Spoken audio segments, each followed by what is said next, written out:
Channel पे अगर पहली बार आए हैं और मुझे पहली बार देख रहे हैं तो बताना चाहूंगा, मेरा नाम है योगेश और आप सभी के लिए लेके आता हूं आपके अपने इस YouTube platform JRF Adda in commerce spotlight by JRF Adda पे पेपर 1 एंड पेपर 2 मैनेजमेंट की क्लासेस। तो अगर अभी तक चैनल को सब्सक्राइब नहीं किया है तो चैनल को जल्दी से सब्सक्राइब आप सभी कर दीजिएगा।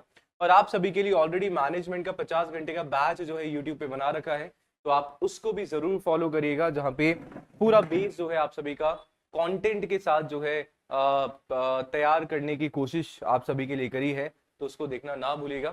और बैचेस में एनरोलमेंट अभी चल ही रहे हैं, तो अगर आप सभी को मेरा पढ़ाया हुआ अच्छा लगता है तो बैच में एनरोल करा सकते हैं। और बहुत जल्दी जून एग्जामिनेशन के लिए भी बैच जो है आप सभी के स्टार्ट हो जाएंगे। इसके अलावा सिलेक्शन बैच अभी चल ही रहा है, जिसके बारे में आप सभी को अभी थोड़ी देर में बताऊंगा। ये सारी बातें चलेंगी।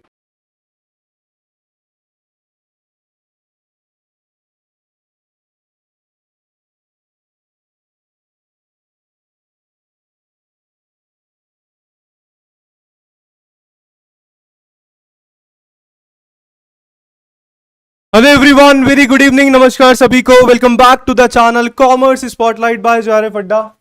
मैं योगेश आप सभी का करता हूं एक बार फिर से स्वागत। जैसा कि पता है कि सर अभ्यास बैच हमारा चल रहा है for June 2025 examination. So if you are preparing for this examination June 2025 with management paper 2 code 17, तो आप सभी जो है बिल्कुल सही और राइट प्लेटफॉर्म पे आए हैं, जहां पे एग्जाम ओरिएंटेड प्रिपरेशन जो है आप सभी को करवाई जा रही है। तो फटाफट से आ जाओ, शेयर कर दो सेशन को। वैसे तो बोलना नहीं चाहिए मुझे, क्योंकि रेगुलर बेसिस पे हम लोग क्लासेस ले रहे हैं, बहुत कुछ आप सभी के लिए लेके आता हूं। एंड आवाज चेक करा देंगे, ऑडियो वीडियो चेक करा देंगे, सब कुछ कि हाँ सर बढ़िया है। और अपनी अपनी अटेंडेंस लगवा दो, क्योंकि बहुत ही अमेजिंग टॉपिक आज अपन डिस्कस करने वाले हैं, और उसका नाम है, थंबनेल पे आप सभी ने देखा होगा, बैलेंस स्कोर कार्ड। ये सारी जो क्लासेस है आप सभी के लिए वो वाली क्लासेस है सर, जहां से हर एक क्वेश्चन आना बिल्कुल डन है। और यहां से हर एक क्लास से आप अपने 2 मार्क्स यानी कि एक क्वेश्चन जो है अपने एग्जामिनेशन के लिए क्या कर सकते हैं, पक्का कर सकते हैं। ठीक है, तो आई होप आप सभी मुझे सुन पा रहे हैं, देख पा रहे हैं, बढ़िया तरीके से चीजों को समझ पा रहे हैं। ठीक है, गुड इवनिंग एक बार फटाफट से हो जाना चाहिए, जल्दी से सभी का मैसेज आ जाना चाहिए, तब तो मजेदारी है सर। तो सबसे पहले हम लोग बात कर रहे हैं कि सर बैलेंस स्कोर कार्ड है क्या। देखो क्या होता है ना, जब भी हम लोग हमारे ऑर्गेनाइजेशन की परफॉर्मेंस को इवैल्यूएट करने की बात करते हैं, तो हम केवल ये देख लेते हैं कि हमारा ऑर्गेनाइजेशन फाइनेंशियल टर्म में कितना अच्छा है, मॉनेटरी टर्म्स में कितना अच्छा है ना, कितना जो है कहीं ना कहीं प्रॉफिट कमा रहा है, लोगों को कितना पैसा बांट रहा है।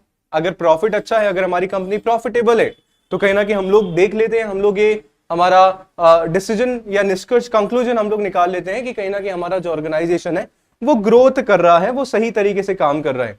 बट ये जो केवल एक हमारा जो पैरामीटर है, फाइनेंशियल पैरामीटर, क्या ऑर्गेनाइजेशन को उसकी ग्रोथ को इवैल्यूएट करने का क्या केवल एक ये पैरामीटर होना चाहिए? नहीं सर। तो बैलेंस स्कोर कार्ड की हम लोग बात करें तो बैलेंस स्कोर कार्ड आप सभी का क्या बोलता है कि जब हम ऑर्गेनाइजेशन को इवैल्यूएट करते हैं, उसकी परफॉर्मेंस को इवैल्यूएट करते हैं, तो वहां पे अलग अलग पर्सपेक्टिव हमारे पास होते हैं, जिससे हम लोग हमारे ऑर्गेनाइजेशन की ग्रोथ को, परफॉर्मेंस को हम लोग कहीं ना कहीं इवैल्यूएट कर लेते हैं। तो जो बैलेंस स्कोर कार्ड था, सबसे पहले सर किसने दिया उनकी हम लोग बात कर लेते हैं, क्योंकि क्वेश्चन जो है आपका एग्जामिनेशन में आया हुआ है, लास्ट टू लास्ट एग्जामिनेशन में क्वेश्चन आप सभी का आया था कि सर बैलेंस स्कोर कार्ड किसने दिया। तो बैलेंस स्कोर कार्ड वो develop by Robert Kaplan and David Norton. इन लोगों ने जो है कहीं ना कहीं अपनी स्टडी करी और क्या किया, बैलेंस स्कोर कार्ड जो है इन्होंने डेवलप किया 1990s में। सही बात है। तो बैलेंस स्कोर कार्ड, जिसको हम लोग BSc बोल रहे हैं, जैसा कि अभी स्टार्टिंग मैंने बताया, क्या होता है, स्ट्रैटेजिक मैनेजमेंट टूल है जो ऑर्गेनाइजेशन को ट्रैक कर रहा है और इंप्रूव कर रहा है उसकी परफॉर्मेंस को इंप्रूव करने में, जो कि 4 जो है की पर्सपेक्टिव यहां पे बताए गए हैं, है ना। ऐसा नहीं है कि केवल हम लोग फाइनेंशियल टर्म में ही या फाइनेंशियल पर्सपेक्टिव से ही ऑर्गेनाइजेशन की ग्रोथ को चेक करेंगे, और अगर अब फाइनेंशियली नहीं अच्छा हमारा ऑर्गेनाइजेशन कर रहा है तो हम लोग इंप्रूव करने का ट्राई करें। नहीं सर, ये जो आपका बैलेंस स्कोर कार्ड है दोनों पे फोकस करता है sir, financially and non financially. अब सर नॉन फाइनेंशियली में कौन कौन सी चीजें आ जाती हैं, तो बैलेंस स्कोर कार्ड गाइस आप सभी का फोकस करता है नॉन फाइनेंशियल में कस्टमर पे, कि क्या कस्टमर को जो चीज हमने देना चाहिए जो कस्टमर जो है हमसे एक्सपेक्ट कर रहा है, क्या हम लोग दे पा रहे हैं या नहीं दे पा रहे हैं। सही बात है। इसके अलावा इंटरनल एनवायरनमेंट की भी हम लोग बात कर रहे होते हैं, क्या क्या कि हमारे इंटरनल पॉलिसीज स्ट्रैटेजीज हमारी क्या है, साथ में हमारे जो एम्प्लॉय हैं वो किस तरीके से काम करें और ग्रोथ पे हम लोग किस तरीके से फोकस करें। तो इन चारों के बारे में एक डिटेल में हम लोग बात करते हैं, बट उससे पहले सेशन जो है जल्दी से शेयर हो जाना चाहिए, क्योंकि बहुत ही शेयरिंग आप सभी के यहाँ पे कम है। तो बैलेंस स्कोर कार्ड फ्रेमवर्क की अगर मैं बात करूं तो आप लोग यहाँ पे देख सकते हैं, समझ सकते हैं कि सर चार जो है कहीं ना कहीं आपके यहाँ पे पर्सपेक्टिव बताए गए हैं आपके बैलेंस स्कोर कार्ड के। इससे अच्छी तरह समझते हैं, समझने की कोशिश करते हैं, राइट। डेफिनेटली बता रहा हूं, एक नंबर एक क्वेश्चन पक्का है, एग्जामिनेशन में पूछा जा रहा है, ठीक है। पीवाई की उठा के आप लोग देख सकते हैं। तो बैलेंस स्कोर कार्ड में चार पर्सपेक्टिव मैंने बताया कि सर फाइनेंशियली तो है ही, हम लोग देख तो रहे हैं कि फाइनेंशियली हमारा बिजनेस स्टेबल है या नहीं है। इसके अलावा हम लोग कस्टमर पे भी बात कर रहे होते हैं, एक पर्सपेक्टिव हमारा होता है जिसको हम लोग क्लाइंट भी जो है कहीं ना कहीं बोल देते हैं। एक हमारा इंटरनल बिजनेस भी होता है, हमारे जो भी इंटरनल पॉलिसीज है व्हाटएवर, और एक हमारा लर्निंग एंड ग्रोथ पे हम लोग बात करते हैं। तो डिटेल वे में चारों के बारे में समझ लेते हैं, देख लेते हैं, और फिर बैलेंस स्कोर कार्ड की हम लोग बात करते हैं कि एक्चुअल में क्या है। आई होप बेसिक मीनिंग आप सभी को समझ में आ गया होगा कि बैलेंस स्कोर कार्ड किस चीज के लिए जो है कहीं ना कहीं काम में आता है। आई होप ओवरऑल परफॉर्मेंस को, है ना, ओवरऑल परफॉर्मेंस को हम लोग हमारे ऑर्गेनाइजेशन की जो भी ओवरऑल परफॉर्मेंस है उसको कहीं ना कहीं चेक हम लोग कर पाते हैं, इवैल्यूएट हम लोग कर पाते हैं अपने बैलेंस स्कोर कार्ड से। गौर स्पेशल मैंने है ना ऑलरेडी न्यूमेरिकल करवाए हैं, ठीक है। मैराथन पूरी की पूरी ली गई है इस दिसंबर एग्जामिनेशन के लिए। तो मेरी प्लेलिस्ट में जाओगे ना तो वहां पे मैराथन में आपको न्यूमेरिकल्स वाली मैराथन दिख जाएगी। तो जितने भी न्यूमेरिकल्स हैं उस पर्टिकुलर मैराथन में करवाए हुए हैं, जाके आराम से देखो। इस बार जून एग्जामिनेशन के लिए वापस से लेके आऊंगा, पर बेस आप लोग जो है उस मैराथन से बना सकते हैं। तो जो भी मुझे देख रहे हैं, ऑलरेडी मैराथन ले चुका हूं, यूनिट वाइज भी है, न्यूमेरिकल भी है दिसंबर एग्जामिनेशन के लिए, तो उसको जाके देख लो। फिर जून के लिए हम लोग डेफिनेटली फ्यूचर में करने वाले हैं। अब थोड़ा सा बैलेंस स्कोर कार्ड की हम लोग बात कर लेते हैं कि आखिर है क्या और कहना क्या चाहते हो, सुनना समझना। देखो, सबसे पहले हम लोग बात करें फाइनेंशियली। किसकी बात करें? फाइनेंशियली हम लोग बात करें। फाइनेंस क्या फोकस है इसका? क्या फोकस है कि सर जो भी हम लोग हमारे बिजनेस में काम कर रहे हैं, हमें हमारे जो शेयर होल्डर्स हैं, सर शेयर होल्डर्स की जो वेल्थ है उसको भी मैक्सिमाइज करना हमारा कहीं ना कहीं क्या होना चाहिए सर? फोकस होना चाहिए। ऐसा नहीं है कि केवल हम लोग हमारे प्रॉफिट पे बात कर रहे हैं, हमें कहीं ना कहीं शेयर होल्डर्स जिन्होंने कहीं ना कहीं पैसा हमारे ऑर्गेनाइजेशन में इन्वेस्ट किया है, हमें उनके लिए भी कहीं ना कहीं काम करना है और फाइनेंशियल वैल्यू कहीं ना कहीं हमें क्या करनी है? इंक्रीज हमें करनी है। तो इसके क्या क्या हमारे केपीआईज होते हैं, की परफॉर्मेंस इंडेक्सेस हमारे पास यहाँ पे होते हैं sir. ROI, return on investment, कि भाई जितना पैसा मैंने कहीं ना कहीं इन्वेस्टमेंट पे किया है, क्या उससे ज्यादा मुझे रिटर्न हो रहा है, नहीं हो रहा है। तो एक ये इंपॉर्टेंट फैक्टर हो जाता है। आप अपनी परफॉर्मेंस, ऑर्गेनाइजेशन की परफॉर्मेंस को चेक कर सकते हैं। आपकी रेवेन्यू ग्रोथ रेट क्या है, ऑपरेटिंग इनकम क्या है, नेट प्रॉफिट मार्जिन और आपका कैश फ्लो। सही बात है, सही बात है। थोड़ा सा डिटेल में और हम लोग जाना चाहेंगे और समझना चाहेंगे। तो अगर फाइनेंशियल पर्सपेक्टिव की मैं बात करूं यहाँ पे, तो क्या जो है आपका बताया गया है सर? बताया गया है कि traditional financial performance indicators that measure how well organization is achieving its financial goals, कि आपकी ऑर्गेनाइजेशन कितने अच्छे तरीके से अपने फाइनेंशियल गोल्स को अचीव कर पाई है। क्या शेयर होल्डर्स की वेल्थ को मैक्सिमाइज हम लोग कर पाए हैं? क्या हमें अप्रोप्रिएट आरओआई मिला है, रिटर्न ऑन इन्वेस्टमेंट कहीं ना कहीं हमें मिला है ना? हम शेयर होल्डर्स को किस तरीके से कहीं ना कहीं देख पा रहे हैं? क्या जो हमने हमारे सक्सेस होने के लिए फाइनेंशियल गोल हमने सेट किए थे, क्या हमने उनको अचीव करा है? तो इस तरीके के क्वेश्चन जो है फाइनेंशियल पर्सपेक्टिव में आपके पूछे जाते हैं, ठीक है, सही बात है।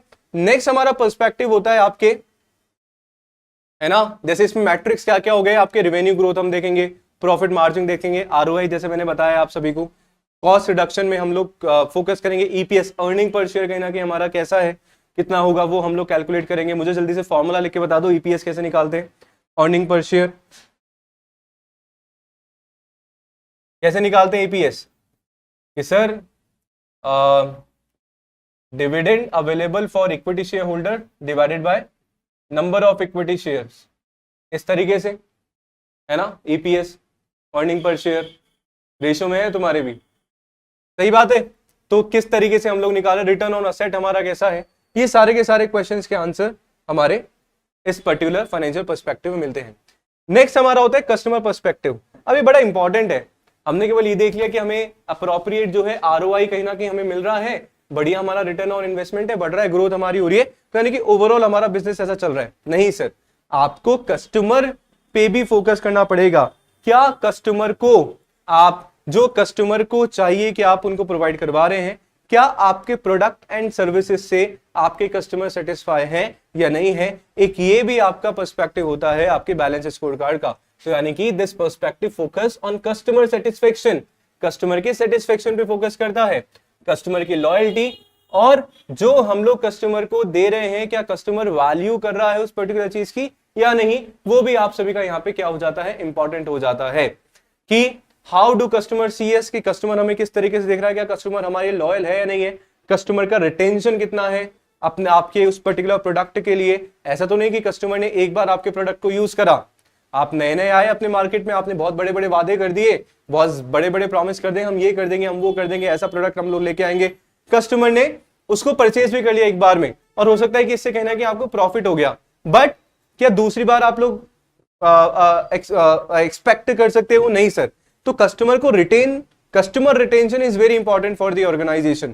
कोई प्रोडक्ट या सर्विसेज में कस्टमर को रिटेन करना भी बहुत बड़ी बात है, तो वहां पे आपको अपनी प्रोडक्ट की क्वालिटी को कहीं ना कहीं मेंटेन करते हुए चलना पड़ेगा। जो वादे आप लोगों ने स्टार्टिंग में दिए थे वो भी कहीं ना कहीं आप सभी को जो है पूरे करने होंगे continuously, right. How do we differentiate ourselves in the market place. अब मार्केट में फॉर एग्जांपल मैं साबुन दे रहा हूं, मेरी साबुन बनाने की कम नहीं है, अब अगर सर आप घुमा फिरा के साबुन के एग्जांपल पे आते हो, बिल्कुल डेली जो यूज कर रहे हैं वो चीजें पे हम लोग, अब साबुन 50 तरीके के मार्केट में अवेलेबल है, राइट।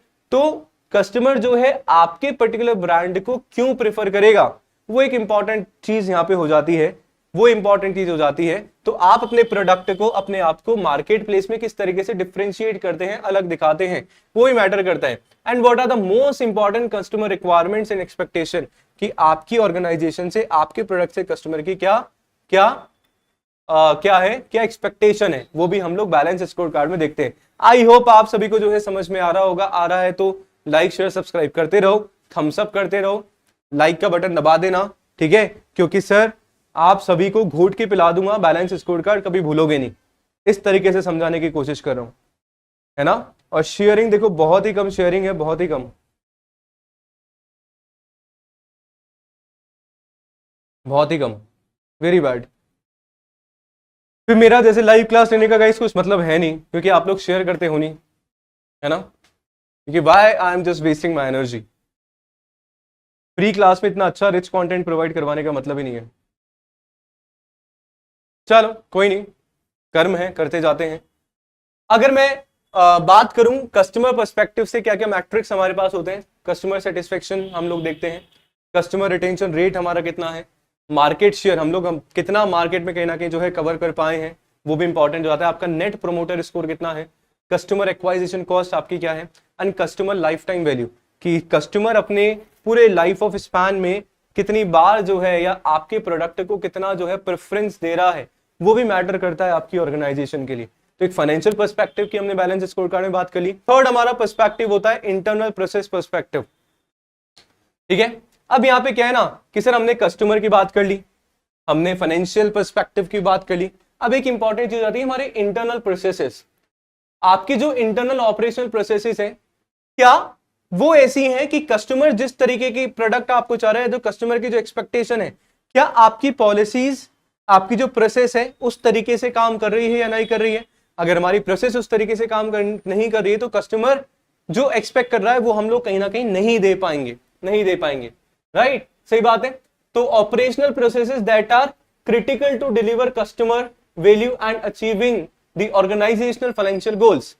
और अगर कस्टमर हमारा सेटिस्फाइड नहीं है, तो सर हम हमारे फाइनेंशियल गोल्स को भी अचीव नहीं कर पाएंगे, क्योंकि अल्टीमेटली प्रोडक्ट और सर्विसेज कौन लेगा, कस्टमर हमसे लेगा।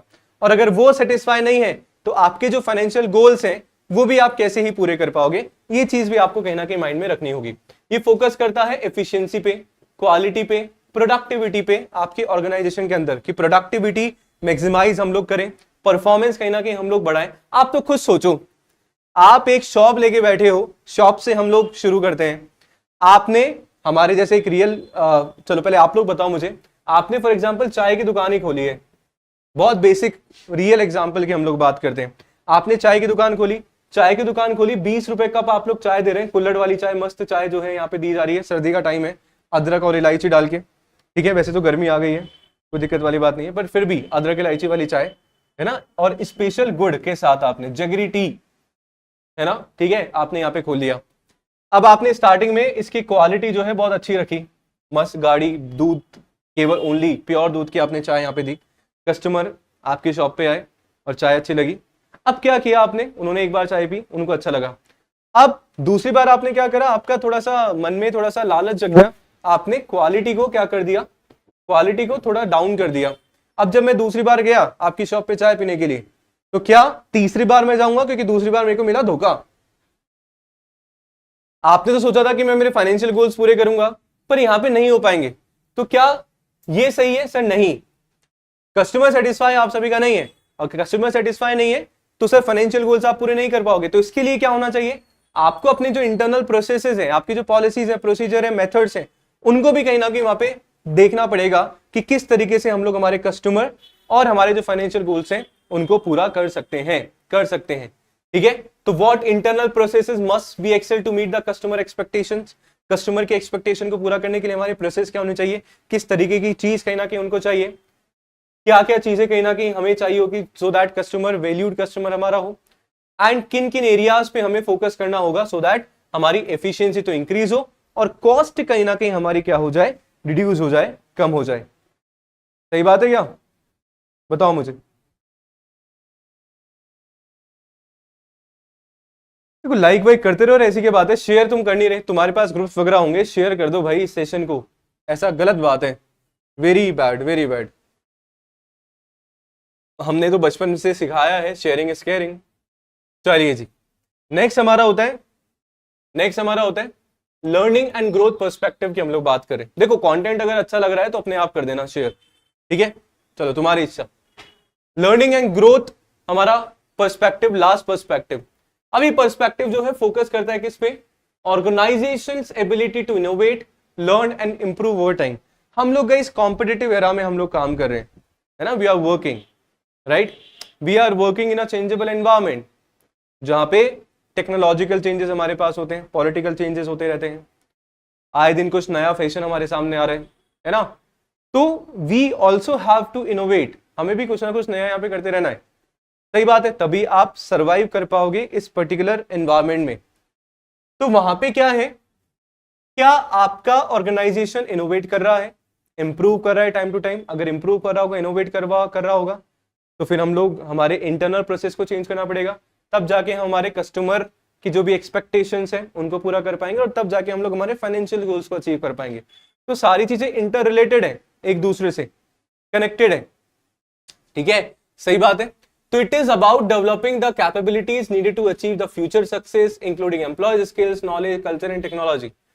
सो how can we improve and create value in the future, किस तरीके से हम लोग इंप्रूव करें हमारे मेथड्स को, हमारी पॉलिसीज को, हमारे इनोवेशन किस तरीके से, क्रिएटिविटी कैसे हम लोग हमारे ऑर्गेनाइजेशन में लेके आए, है ना, फ्यूचर में। एंड आपके जो भी एम्प्लॉयज हैं, एम्प्लॉयज का भी आपको ध्यान में रखना है, जो भी एम्प्लॉयज हैं उनके स्किल्स और उनकी कैपेबिलिटीज को किस तरीके से हम लोग डेवलप करें, सो दैट हम हमारे ऑब्जेक्टिव्स को अचीव कर पाए, है ना। And how can we foster culture of innovation and learning, किस तरीके से हम लोग इस पर्टिकुलर कल्चर को अप्लाई करें। तो ये सारी की सारी चीजें आपके यहाँ पे पूछी जाती हैं। तो क्या क्या मैट्रिक्स आपके हो जाएंगे, employee satisfaction is also very important. ऐसा नहीं है कि सर मैं फाइनेंशियल टर्म में बात कर रहा हूँ, मैंने कस्टमर को भी कहीं ना कहीं जो है, कस्टमर का भी मैंने ध्यान रखा, मैंने प्रोसेस पे भी ध्यान रखा, पर मैं एम्प्लॉय का एक्सप्लॉयटेशन कर रहा हूँ। भैया जो प्रोडक्टिविटी और परफॉर्मेंस के भी पिछले पर्सपेक्टिव में हमने बात करी, वो कब आएगी, जब एम्प्लॉय आपका सेटिस्फाइड होगा, जब एम्प्लॉय आपका मोटिवेट होगा। तो उसके लिए भी कहीं ना कहीं हमें सोचना है, उसके लिए भी कहीं ना कहीं हमें फोकस करना है। तो एम्प्लॉय ट्रेनिंग एंड डेवलपमेंट हमें जो है कहीं ना कहीं प्रोवाइड करवाना है कंटिन्यूअसली। इनोवेशन आप सभी का होना चाहिए, नॉलेज मैनेजमेंट, बेस्ट प्रैक्टिसेस हम लोग शेयर करें, cross functional teams, collaborative nature के साथ, टीम वर्क के साथ हम लोग काम करें, ये सारी की सारी चीजें आपकी हो जाती हैं।